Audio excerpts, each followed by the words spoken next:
Дарыгер азыр бул бейтапты алгач текшерет, ишинин жүрүшүн болсо камерасына тартып алууда, кечинде аны Facebook баракчасына чыгарат.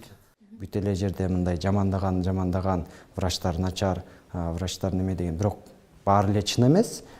Биздин арабызда мындай аябай жакшы адистер бар, мындай профессионалдары бар, ошолор жөнүндө мындай көрсөтөйүн деген.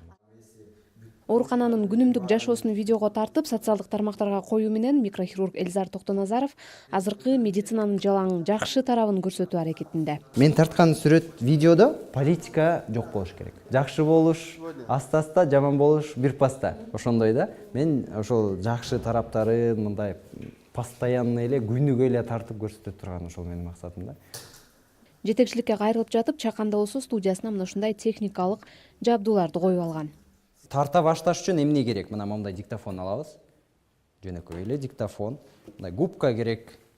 Мына момундай камера керек. Момундай бир телефон. Мисалы, базып бараткандачы, мындай странно будет выглядеть, но мисалы, жаныгарда кетип аткан киши менен мындай чогуу кетип атканда картинка стабильная будет. Элизардын студиясындагы жабдуулар жеке эле видео тартып, калың журтка социалдык тармак аркылуу таркатууга эмес, дарыгерлердин байланышуусу үчүн да маанилүү. Маселен, бир бейтаптын оорусун алыскы райондогу врач менен талкууласа, ал тургай чет элдик адистер менен дарылоону кеңешсе да болот. Бактыгүл Чыныбаева, Акылбек Балтабаев, Азаттык, Бишкек.